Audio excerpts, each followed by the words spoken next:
Good night and welcome to another episode of Tuesday Night Bible Study. I am Janil Jermaine Alcock, and we are going through Daniel through the month of March 2026, and we are seeing some things that are enlightening our vision, that are allowing us to see more about some things that were happening to this man who was a leader during the Neo-Babylonian kingdom, and of course, going through spaces that interloped or interspaced or intersected other kingdoms during that time period. This man was in the part of the Bible that is like the split or the part between the major and the minor prophets.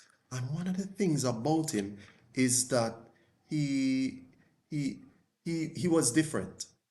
He transcended the things that were around him. And as we go through this Lenten period and try to find ways to figure out how we also can do things similar to how he did, let us see how he dealt with being gifted in dreams and visions. And what he did do was at least record it so that we could see the possibilities of things that are around. So he was around in a time when Jehoiakim was king in Judah, Jerusalem. And then Nebuchadnezzar and his kingdom came in and changed the empire, changed the state of what was there. And then following that, the Medes and the Persians came and then took over that kingdom. In between that time period, as we would have seen from last week's study, one of Nebuchadnezzar's relatives there, Belshazzar, took the kingdom of Babylon and was reigning for a period of time. However, because of the surrounding eras or seasons, he was starting to gain some insight about some things. He was starting to get visions and even see messengers and hear some things that allowed him to not just navigate the visions that we saw and discussed in the last two sessions. One, in chapter 2, about the statue of gold, which showed different kingdoms. You'll actually see reflective vision that he had. That one was from Nebuchadnezzar in chapter 2. This one in chapter 7 is him having a vision, but it's his interpretation of what those same kingdoms represented. We'll talk about it soon. And then in subsequent chapters, by chapter 6, we see him interpreting another vision from Nebuchadnezzar. So he could interpret the visions and he had wisdom. But now we see where he also was having visions and dreams and then presenting or showing some things, or a messenger, or even maybe God's inspiration, letting him know some things about what they represented and what they meant. He was going through some changing times and some troubling seasons. And many times when you go through the same thing, and this is the period where we are fasting, reflecting, trying to figure out how to change and become better, doing things in more disciplined and self-control and patient fashions, and having ways where we see ourselves as people of God. And so this is an instructive way where we can move to see things that God is revealing to us. Now, your gift may not be dreams and visions. Your gift may not be an understanding of how to interpret things that are deep. But whatever it is, at least approach it with the diligence that Daniel did. You will see in chapter 5, as we read last week, that even in the seasons where others were doing other things and they gave laws that would have prevented him from doing something that was godly, which was prayer and worshiping Yahweh, that he still went and did what was right anyways. Will it be that you will have enough integrity and enough moral restraint and enough courage to do what is right in the seasons and the places you are, so that your gift In his case, it was dreams, interpretation, wisdom, administration, leadership, so that your gift, whether it's singing, whether it is pastorship, whether it is being a good legal type person, whether it is being a good accounting type person, whether it is being a good medical person, whether it is being a policeman, soldier, officer, teacher, somebody who helps wherever in whatever season or wherever you are, to push through it, being guided by God to do what those imaginations, because it's the same thing, His was very grandiose and dreamy, airy-fairy, and visionary, and giving insight as well as foresight. But whatever imagination you get from God, whatever vision of who you can be and where you can go, either for yourself or where you are, for him, it was a wide scope thing in relation to multiple kingdoms and where they were currently, as well as what could happen in the future. But for you, it could be something simple as to how you can do some good things in your family to then move forward and do things in the full escape of where you are. Take it by how Daniel did it. Examine where you are and what is good, and then be guided by God to move forward with great alacrity, speed, wisdom, and knowledge. Now, in chapter 7 of Daniel, which is where we're going to go tonight, chapter 7 and chapter 8, we see where he has visions of four beasts: a lion with eagle's wings, a bear that had a rib kind of in his mouth, a leopard which was having different structures also, and this beast which is being described as being terrifying and having 10 horns, but also having iron-based teeth. And interestingly, this has been studied so much that even the Amplified, which we will reflect on multiple times tonight, as well as the NIV, gives breakdowns of some of the things in relation to what they mean. But before we get there, I want to also show you that these things are not just for those time periods. Yes? So he saw things in relation to kingdoms in that time period. But the beasts of these nations, and really any nation around the world, sometimes exert political power and try to push and do things where they are. But if there's no moral restraint, or if they're not grounded in God, then just like the vision he had, not him, but Nebuchadnezzar had, that he interpreted in chapter 2, they will all be toppled over or been some subdued or come eventually under the reign of Christ. And the lessons we will learn from chapter 7 to 8 of Daniel shows that human kingdoms are always and will be, yes, until Jesus comes, of course. And this prophet envisioned them as beasts that come out from different areas, but they were pagan, they were without morality, they were without the real God. Hence why they look terrifying and a little beastly. And then it is at the point when God's sovereign power comes in, or somebody trying to do a change, we'll read it, part of it in Daniel chapter 7. Then we see the fullness of what this earth should be like. In Daniel chapter 7, verse 27, it says, "Then the sovereignty, power, and greatness of all the kingdoms under heaven will be handed over to the holy people of the Most High." His kingdom, the Most High, is what is referenced as his. His kingdom, and this of course is God, will be an everlasting kingdom, meaning it will last forever, it will be forever. And all rulers will worship and obey him. We will discuss tonight how all the the references of these beasts and these kingdoms, or the rulers of them, or the attempt at leadership and trying to do things, are so sinful that they become the representation of what we in the Christendom love to call the Antichrist. Anything that opposes Christ.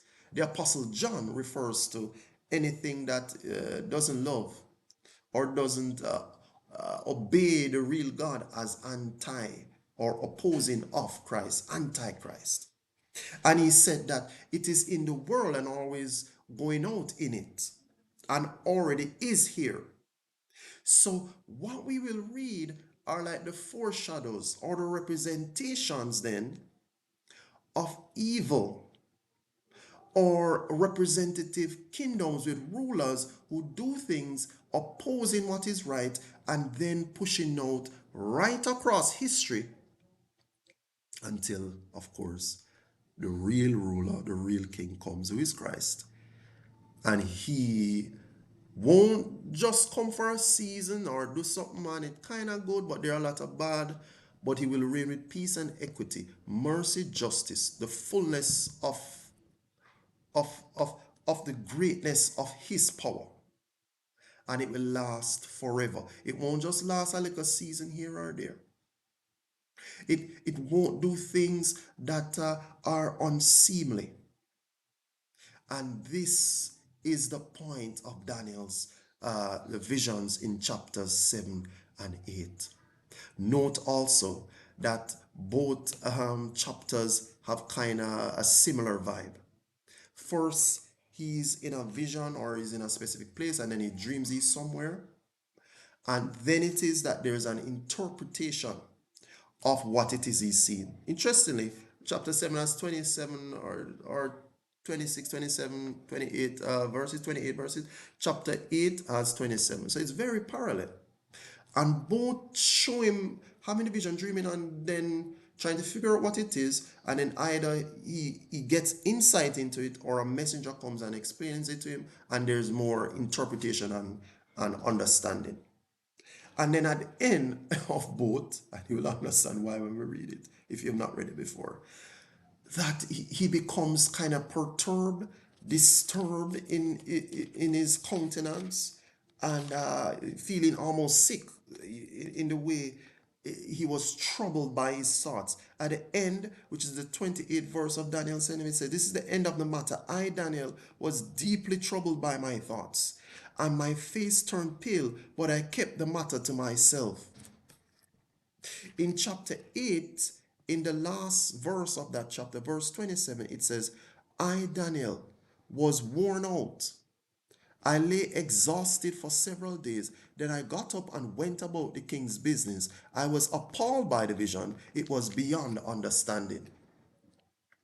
And you also must do the same.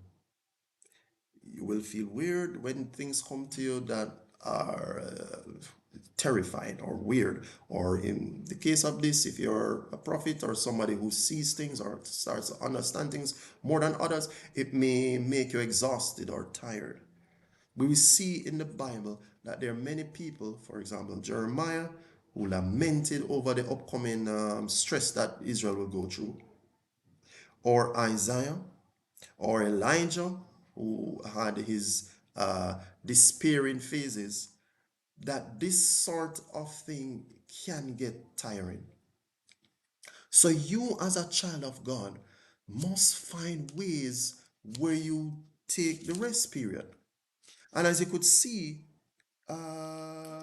it says that he was exhausted and he lay down, rested. Then he got up and went about the normal business of the things he had to do. You cannot in this life allow the world around you to bombard in without remembering that God is in charge. Some things will go unseemly and things around you will look weird, but you have to remember that these things are so that the ending and the destiny of him who must be, must be. And it is in the times and the seasons we will read that, as in chapter 7, The first year of Belshazzar, king of Babylon, Daniel had this dream. It passed through his mind as he was lying in the bed, and then he wrote it down. So the first thing you have to realize, as you can write down your dreams, and then you maybe remember some of the substance of it. As you can see, it's very detailed, obviously because he wrote it down. And also, you will see that the, the imagery in it was terrifying enough. So he needed to try to get an understanding of where it was and what it was about. And so he goes into this dream phase. Oh, Jesus, this is one of the most fascinating parts of the Bible. And it says, the four winds of heaven were stirring up the great sea. I'm reading from the Amplified. The nations and four. So it's like he's in a dream phase, lying down, and then it's like a wind type thing was going on over a sea. And then out of the sea, these beasts come up. But each of them coming up were a representation of the different nations and the different kingdoms that were to be. Of course, we already know what they are from Nebuchadnezzar's dream in chapter 2. The same Babylonia, the same Medo-Persian Empire, Greece and Rome. But this now is Daniel's understanding of what it meant based off him having a vision or a spiritual insight from God. And by the time it reaches verse 4, it says the first, and in the Amplified, it actually starts to explain it and give some exploration. The Babylonian Empire under Nebuchadnezzar was like a lion and had wings of an eagle.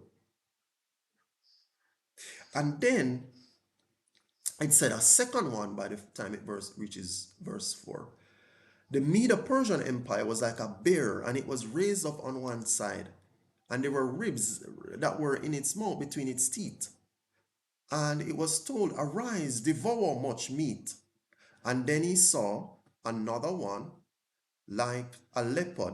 But this now describes the Greek empire of Alexander the Great. And it had on its back four wings like those of a bird. The beast also had four heads. And these were the generals or the successors that would come from that same Greek empire. Yes? The successors, please note that in the document center, you will see all sorts of links and notes at the bottom. If you scroll down to the note that says Daniel chapter 7, a survey of 5 world kingdoms. Let me just double check to see if that's the one. Or rather, Daniel 8. Yes, Daniel 7, a survey of 5 world kingdoms. You will see that it actually starts to reference and show who those rulers were. So, but just for the sake of those who are on, let me just make sure that we read and see who those were. Those were, of course,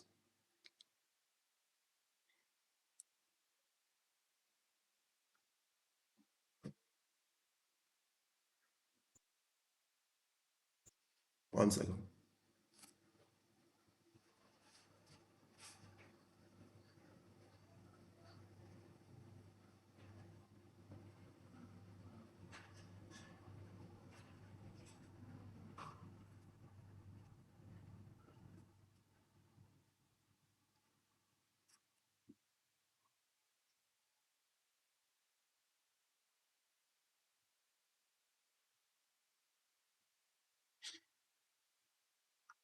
Cassander, who was ruling over Greece at the time and its regions, Lysimachus, who was ruling over Asia Minor, Seleucus, who was ruling over Syria and Israel's land at the time, and Ptolemy, who was ruling over Egypt. Now, those four, Cassander, Lysimachus, Seleucus, and Ptolemy, in history we'll know, took over other regions after Alexander did his thing. And it is the one who is called Seleucus, whose empire went on and on and on over time to create a man called Antiochus IV, who was represented, and we see some discussions exactly about who he was too, who was like a foreshadow or a foretaste of what an antichrist type person would be as a ruler. We'll get to it in a minute. But while he's having these visions and he's seeing these things, he also sees that there's a horn coming out of this fourth beast, the one that had the 10 horns and the iron teeth. And that one had this little horn that just pop up and take over three of the first horns. And history shows that this same Antiochus was one of the main ones out of the three or four that took over from Alexander the Great or the Seleucus Empire and then started to become a boasting figure, a kind of pagan, evil person. We'll get to that in a minute. But it is all showing a foreshadow of who the actual Antichrist would be. He similarly will boast and act as if he is God. He similarly will do some things to try to change around some things and persecute people, such as the Jews and the Christians. He also will do some things to try to stop the worship of those who worship the true God. He will also do some things to make war against people and try to overwhelm them and overpower them. He also will be one who looks as if he is kind of helping, but he actually will put things down and worship as if he is the one who is God. His latter part of his name, Epiphanes, Antiochus 4, actually means kind of a deifying term, which means almost as if he is God. Of course, he was not God. In the Greek, it is illustrious term, meaning alluding to a deity. And it is fascinating how this plays out. But before it plays out, which is where I'm excited, Daniel has this weird vision, similar to how Nebuchadnezzar has his vision, and it all outlays itself for him so that we have it written down and we can reflect back and see that God is really the one who's in charge. None of those. And so by the time it reaches verse 9, it now shifts. So it shifts from showing you these nations and these kingdoms and the things that are happening to show you who the Ancient of Days is, who is God. Seated on the throne, his garment was white as snow, it says in verse 9, and hair of his head like pure wool. His throne was flames of fire, and its wheels was a burning fire. You can see references to this wheel of burning fire in Ezekiel 1, verses 26 to 28, and all sorts of other references throughout the Bible that shows this Ancient of Day on a throne scene in a throne room, a courtroom, yes, and where he rules, and there's angels and all sort of angelic presence around him, and a reverence type vibe, and all sort of light. It says a river of fire was flowing and coming out from before him, and thousands were attending to him, and 10,000 times 10,000 were standing before him. The court was seated, and the books were open. These books, you can make further references in the Bible, could be the books of remembrance, rather, or the Lamb's book of life. Then it said in verse 11, I kept looking because of the sound of the great and boastful words which the horn was speaking. So remember, we have the lion with the eagle's wings, we have the bear, we have the leopard, and then we have this other beast, we have iron teeth, and then a kind of a horn that comes out and then takes over three other horns. But out of the horn itself, it's like it was speaking things or doing things boastfully. I kept looking until the beast was slain, and its body destroyed and given to be burned with fire. As for the rest of the beasts, their power was taken away, yet their lives were prolonged, for the length of their lives was fixed for a predetermined time. So When we're doing and looking at some of these dream imagery, you have to understand that many times it's not talking about one thing. Also, it's not also usually talking about one time period. And so it shifts from showing you some of the things in relation to these empires that are coming through the time he was until a few centuries after.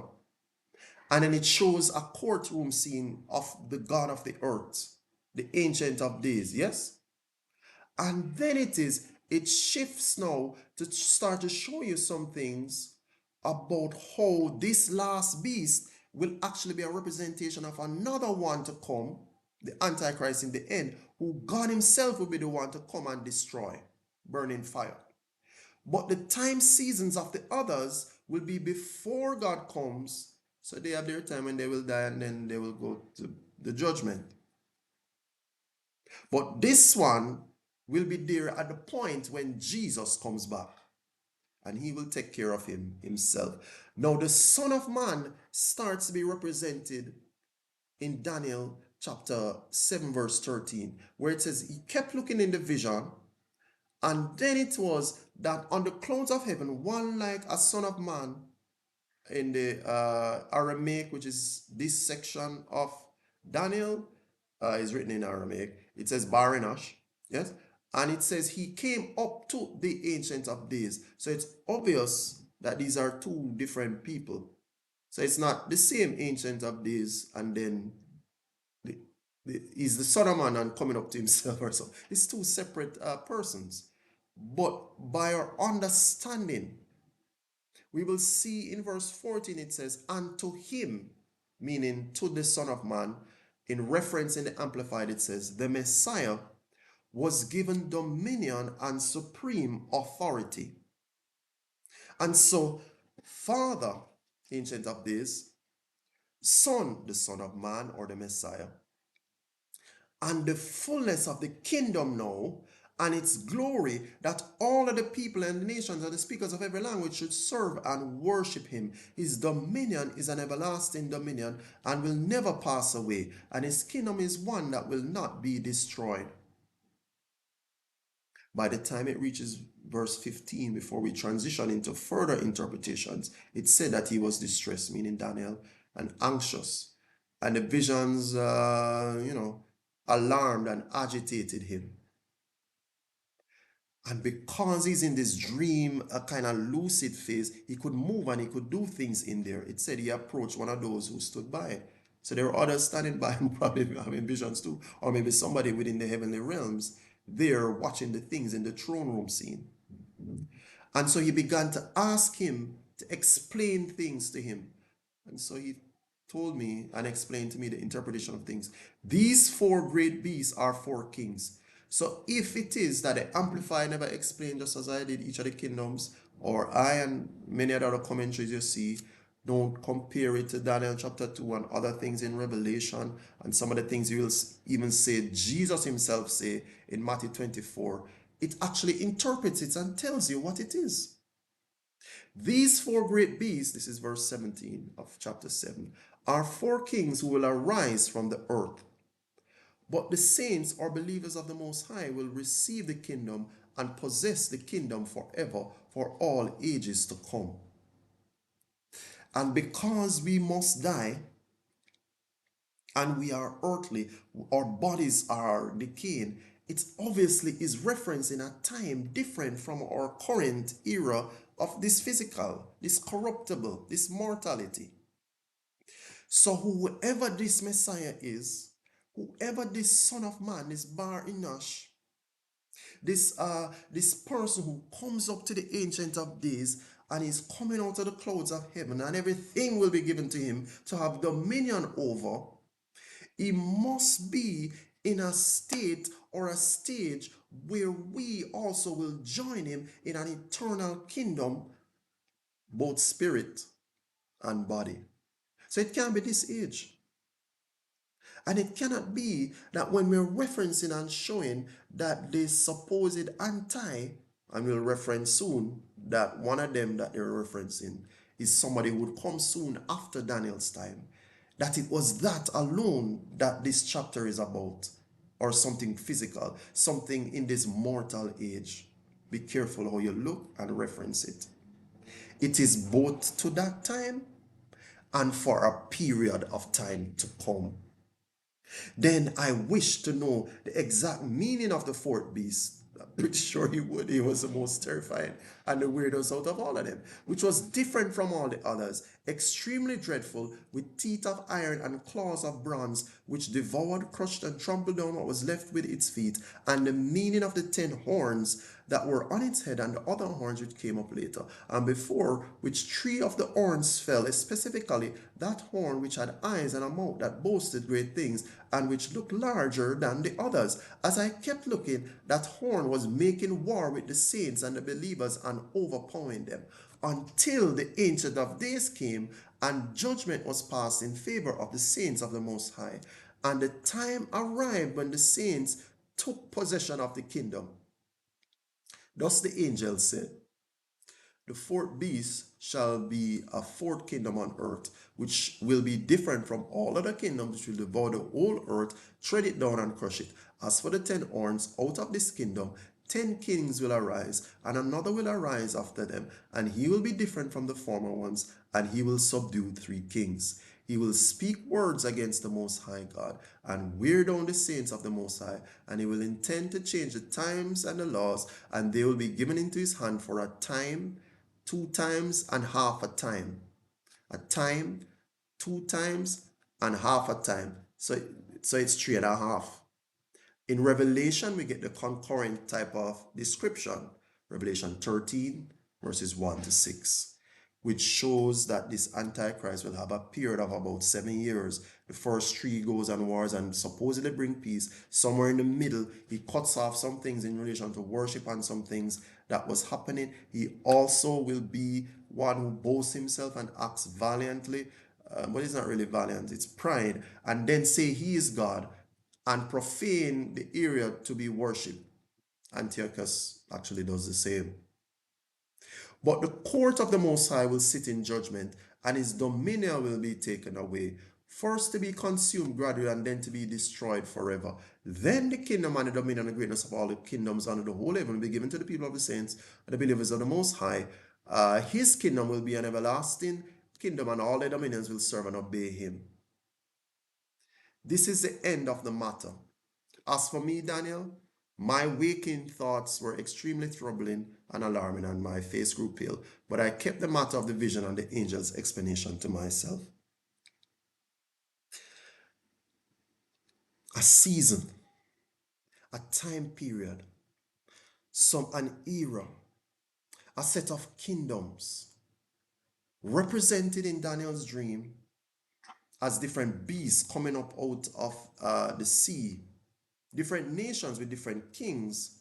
But then this latter one, similar to how there was this statue, had a gold section, a bronze section, or a silver section, a bronze section, an iron section with mingled with clay. The same last one, which is in that time period through the Greek and then the Roman Empire, which split up, that one still remains and then will morph into something weird that he calls 10 horns, and then one of the horns come up and that horn will take over 3 of the kingdoms, and then he will war and do some weird things. We see, quite frankly, that in our common period of time, and this is not to scare and this is not to make you worried too much, that the fulfillment of some of these things are going and taking its time little by little. Jesus says that you will never know the hour or the day, but you can see by the things that are happening. You can understand the seasons. And he explains some things. Please read it in Matthew 24. And says these are the birth pangs or the birth pains, because it is at the time when the mother is about to deliver the earth, and all the manifestation of the saints will come, and some things will start to happen that shows that the fullness of this entire universe is about to birth the fullness of the coming of the destiny of the age of man. And by the time we reach Daniel chapter 8, he gets another vision, interestingly, because maybe God was supremely keen to make sure you understood, to then break down those last two, kingdoms even greater, the Greek and the Roman Empire. In this time, it was the third reign of Belshazzar. So 2 other years had passed. And he was in the capital area of Persia, which was called Susa at the time, in a specific province, so detail is in the province called Elam. And he saw himself in this kind of area called a Eula Canal. Yeah. And so he looked out, and then he raised his eyes up, and then he was somewhere in front of the canal, and he's seeing some things happening, and he sees this ram. So in this chapter, he sees a ram and then a goat. The ram would be a representation of the Medo-Persian Empire. The goat will be a representation of some things in relation to the kingdom of Greece. And the ram had two horns, which is a representation of the fact that one, and it is so detailed. It says one of the horns actually kind of higher or larger than the other. Because one of the kingdoms that amalgamated Medo-Persia, the Medians was a little bigger or are more powerful, had more resources than the Persians. Yes? And it says that that one, this is how detailed it was, the one that was higher and more resource filled, or the larger horn, actually came up after the one that was the other smaller horn. And it gets more detailed by saying this ram started to charge from one side of the world in the east and move west, north, and south. And then it transitions by the time it reaches verse 5 and talks about a male goat. This is Greece now. And it says it's coming from the opposite side, from the west. And it rushes across the earth and it comes upon the ram. And it charges at him in power and wrath. And he strikes the ram so that it had no more strength left, and then trampled on him. And there was no one who could rescue the ram from the paw of this great male goat. And then it said that the male goat magnified himself exceedingly. But somehow the horn on it was broken, and in its place, four prominent horns came up. So remember, we mentioned some things in relation to four beasts in the other one, and then at the end, there was some things happening on another horn. It's the same representation. I missed saying this, but in some of the interpretations from some of the theologians, it said in the Romish era, in the Greek Roman Empire, that era had 10 main hills in some of the surrounding region, which could be a representation of what the 10 horns means. But it also could mean that in the future, there are 10 main kings or rulers of different kingdoms, and then one of them comes up and then takes over three, so that there are eventually seven. In this chapter 8, it is describing the actual four that are taken over by the one. In this reference, because we're talking about Greece, it is the same leaders we mentioned earlier. Yes? So out of one of them came forth a rather small horn, but one of irreverent presumption and profane pride, which grew exceedingly powerful towards the south, toward the east, and toward the beautiful land. Very direct, very detailed. And this, of course, is where the Antiochus for Epiphanes was ruling in the same regions from Syria across into Israel. And so he now decided he was going to become equal with the commander of the hosts of heaven, and took away from him the daily sacrifice. And the place of his sanctuary was thrown down and profaned. Because of this transgression, the host will be given over to the wicked horn along with the regular sacrifice. and righteousness and truth will be flung to the ground, and the horn will be do as it pleases and prosper. And then he said, Daniel, that he heard a holy one, meaning an angel speaking, and another holy one said to the one who was speaking, how much time will be required to complete the vision regarding the regular sacrifice, the transgression that brings horror, and the trampling underfoot of both the sanctuary and the host of the people? In that verse 13 of Daniel chapter 8, I wanted to see that it gives this term called the rebellion that causes desolation. There are other references both in the same book as well as in Matthew 24, which I keep referencing. Please go and read it, where Jesus calls this the abomination that causes desolation, which is where somebody goes in, acts as if he's God, profanes the temple, and in the case of Antiochus, the fourth Epiphanes, we read in history that he took some pig, slaughtered it in the temple, acted as if he was going to be the great one. Wow. Stopped some of the Jewish practices, stopped their sacrifices, warred some other persons, and profaned everything in relation to the religious things in relation to Yahweh. And now the angel says to the other angel who was asking the questions, and Daniel is seeing the vision and seeing these things going around, and the angels are around probably viewing it, and then he's hearing what they're saying. So one of them says to the other, for 2,300 evenings and mornings, then the sanctuary will be cleansed and properly restored. 2,300 evenings and mornings. The time for the sacrifices and the things in relation to worship was evening and morning. Divide that by 2. If it's one day, evening and morning, you get 1,150. Divide that by the number of things in relation to uh, a day, and you actually get 3.5 years. And the 3.5 years is the same reference to the time period where this man was trying to do his thing, and then some things were restored through the Maccabees. If you have time, you can read the book of Maccabees. You can find it on the internet. It's not in our Reformed canon, but it is in some other Bibles. And he brought some things into some revival, and trying to restore some things in relation to the Jewish tradition. But you must know that it is the foretaste or the reference of how 3.5 years will come, and then another 3.5 at the same Antichrist. It will come in the future. And then it is that after this profaning and this abomination that causes desolation, that God Himself will be the one to come.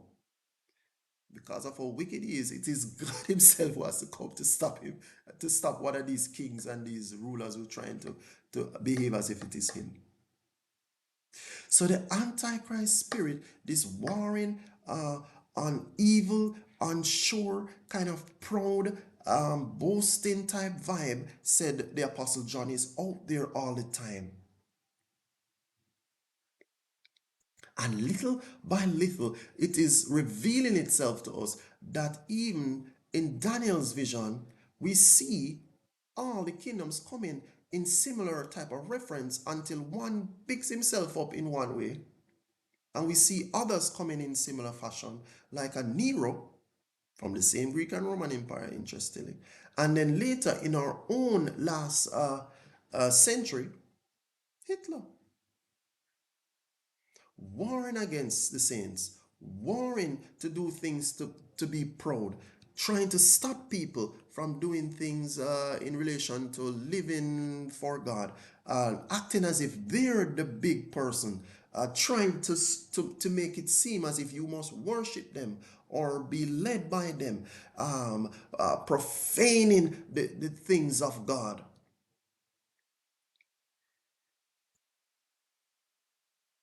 So it said,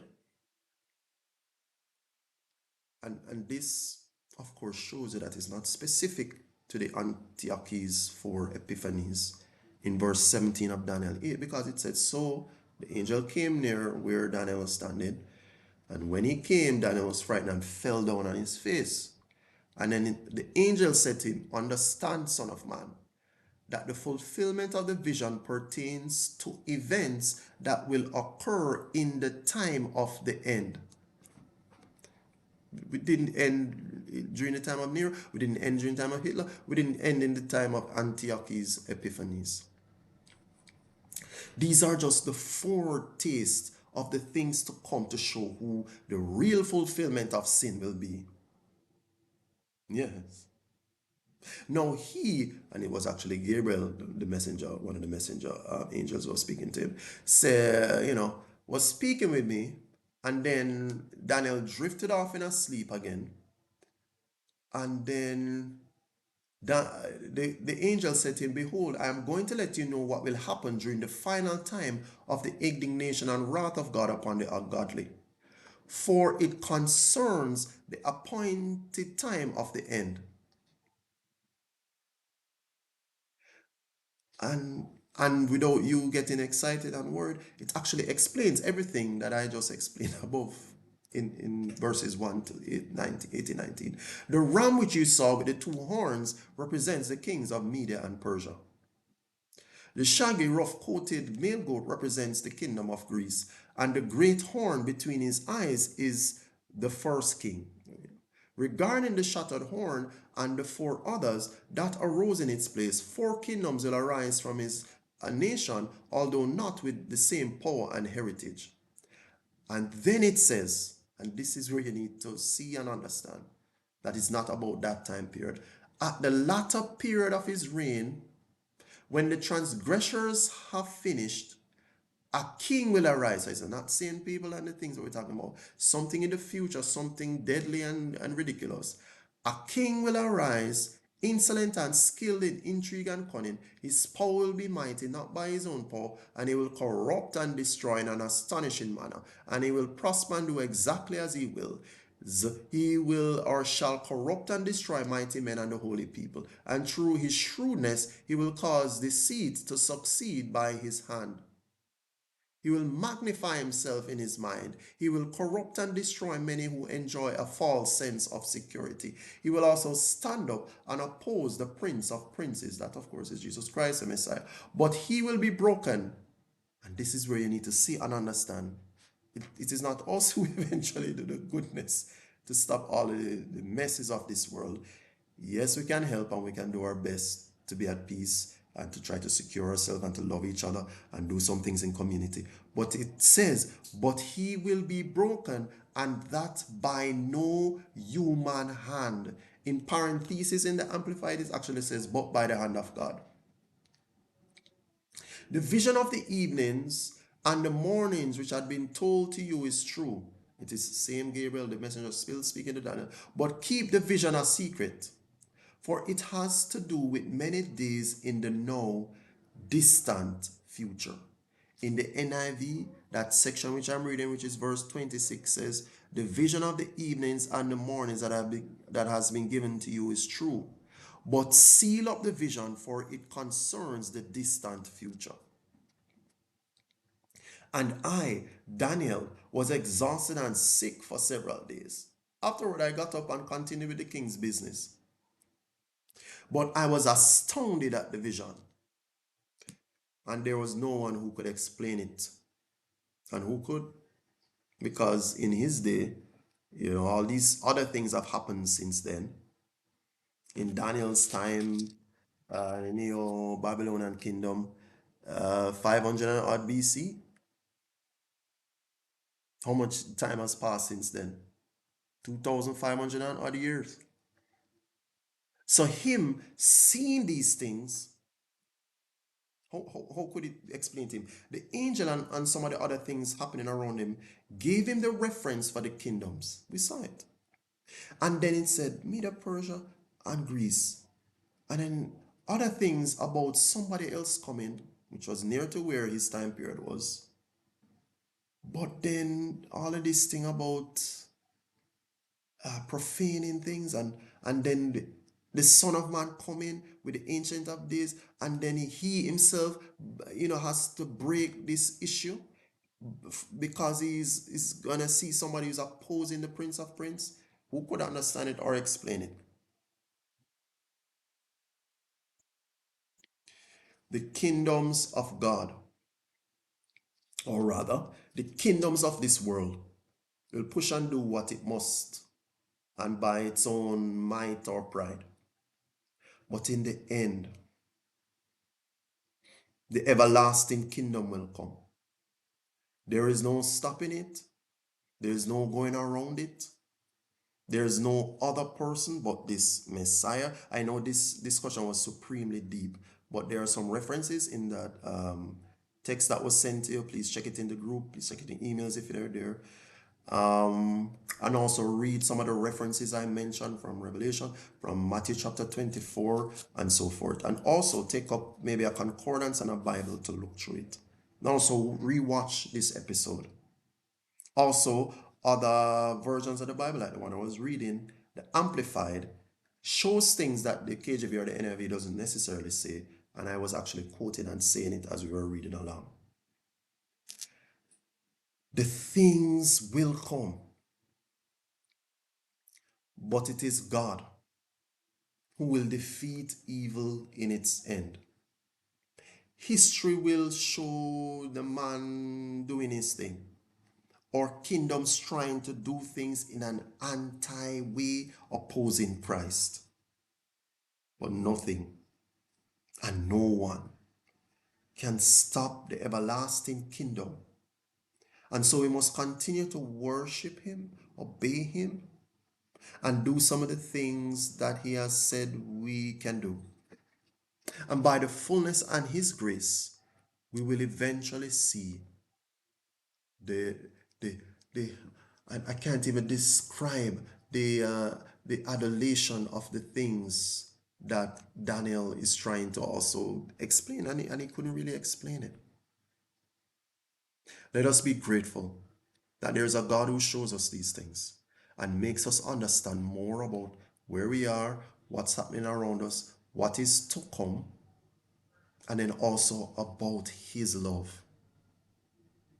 Let us see that the fullness of God can be revealed through us. His nation, his kingdom will be the great one. And let us pray for his kingdom to come on earth. Lord Jesus, you are an everlasting one, the Son of Man. Thank you that you are a Messiah who died on our behalf, and that your kingdom come, your will be done on earth as it is in heaven.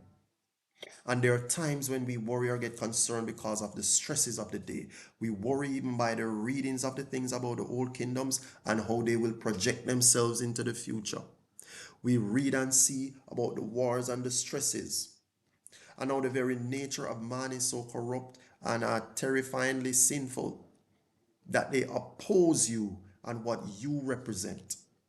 But help us, God, even as we go through the tribulations and the stresses, even as we worry about the lions and the leopards and the bears and the beasts with the 10 horns and the rams and the male goats and all of the things that crush against each other and forget you, and then also try to profane and do their own thing out of their own pride, that you are king, and it is your justice and it is your truth that will eventually prevail. Thank you, God, for everything and who you are. Amen. Thank you, everybody, for joining us. Please do check it out next week when we go into chapters 9 and 10. It also has a lot of dream imagery about some other things. You read ahead also and check out some of the things that are pinging around in the groups and how we are discussing these topics from Daniel as we go into the Lenten period. Because sometimes also when you go in there, you get visions and imaginations, some things, and trying to understand and trying to figure out what they mean. Use the same Bible to help you to grasp who you are and where you are going. And know that in the end, that whatever terrifying thing may be around you or whatever God is trying to reveal to you, just like Daniel, it is showing you that these things must go and fade away into the fullness of the Messiah and his eternal kingdom. Blessings. Talk to you soon.